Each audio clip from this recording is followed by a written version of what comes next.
This afternoon, Wolverhampton University will host its very own version of Question Time. The candidates will be competing for the Wolverhampton South West seat, and it will all take place just a stone's throw away from the university campus at the Arena Theatre. Today, I had the chance to speak to the organisers of the event, President of the Students' Union Barry Singh and Welfare and Campaigns Vice President Matt Ward. The main objective of today is to raise the profile of students voting. It's to mobilise student vote, so on May 6 students make a difference. In this area alone, students can make a difference whether Conservatives or Labour get in. It's time that students actually use their vote. With the increase of tuition fees on the horizon, we need to stop it now. That's why we're mobilising the student vote. The level of interest has been really high.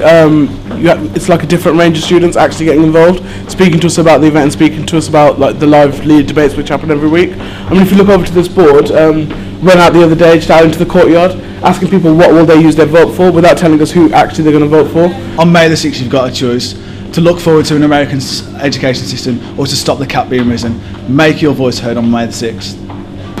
In about an hour's time, students and the general public will be here pitching their questions to the candidates for the all-important Wolverhampton South West seat. And this is where the candidates will be facing their questions. Attending today will be the UK Independence Party's Mike Lynch, Ray Barry from the Equal Parenting Alliance, Rob Maris of Labour, Conservative Julie Rook standing in for Paul Uppal, and Robin Lawrence from the Liberal Democrats. And hosting the event will be Susan Nash, the NUS chair. There is also the work that's being done on internships. I have to say that personally I'm opposed to internships. I understand why people who are desperate to try and get some experience and get a job go for them. A lot of MPs use interns. I've got to say I never do, because I think it breaks the law in terms of minimum wage, and I think it's exploiting people. People want to come and volunteer at my office, that's fine, but advertising an unpaid job, which is what an internship is not on, and I don't think employers should be doing it. I don't blame young people in desperation going for it, but I don't like that. Rob Maris was unsure if Labour would regain the seat, since boundaries have moved, and the fact that this is a marginal seat.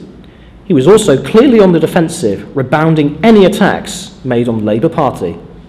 That's why it's important that you, should you choose to go on to higher education, become part of the NUS, and why don't we encourage NUS membership far earlier than just at higher education level? Robin Lawrence won the students over with the Liberal Democrats' policy to scrap tuition fees. He also came across as more approachable and answered his questions astutely. Do what you believe is right in your heart, and please just go out and vote. If you use schools and hospitals and universities and you're going to have children and you are our future. I'm sitting here because I care about my country and I care about the future for my children, and I just urge all of you to go out next, whoever you're going to vote for, just go out next week and put your cross in the box. Julie Rook, the Wolverhampton North East candidate, made it clear she was in politics because she cares about her country. And she also encouraged voting in general, regardless of who the public would vote for. She showed interest in the University of Wolverhampton because one of her children will be attending next year. The outsiders for the seat, Ray Barry and Mike Lynch, accepted that they were not in with a realistic chance to win the South West seat. They were more here to promote their party's policies, which were far from the students' values. Robin Lawrence of the Liberal Democrats was the clear winner. He won the audience with his attacks on Labour, his human nature and his understanding of students' values. This was reflected by the voting board, where each attendee was asked to put a sticker under the name of who they thought won the debate.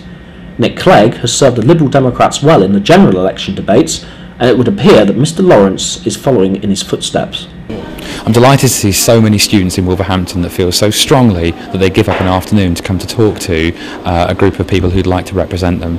I'm also very pleased to note that across the constituency in Wolverhampton South West, since Nick Clegg scored a tremendous victory at the first leaders debate, 920 new people have registered to vote.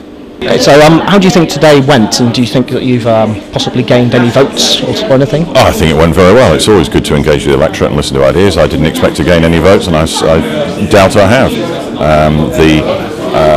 Many students understandably look at the question of tuition fees and student debt with some great concern, and superficially the Liberal Democrat approach is attractive to them. Do you think you've done Paul any favours? Well, I hope so. As I said before, I'm definitely prettier than him. But apart from that, no, I think it was all right. I enjoyed it. And I'm not here just to spout party line either. I'm here to actually really hear the issues from students, because it's not really about what we think about things, and sometimes not even what the Conservative thinks about things. It's about what the students think about it. Unless we come along to these things and listen and hear the stories and hear the comments and take the questions, how are we ever going to change policy? How are we ever going to change what really needs to be changed? For most of all of my voting life, I've either been a student or working for students. And the Liberal Democrats have always had a very strong policy for students. Originally I was going to vote for a party that doesn't even have a candidate in Wolverhampton, so I came in with an open mind, not really knowing who I was going to vote for. Kind of got it down to Conservatives and Lib Dems, and I'm still somewhere in the middle of Conservative and Lib Dems, but it did make me decide I definitely do not want to vote for the other major parties. So, overall, it was a good debate and a very good turnout. And unlike the weather, the race for the Wolverhampton South West seat is just hotting up. Matt Weston, Wolverhampton Uni.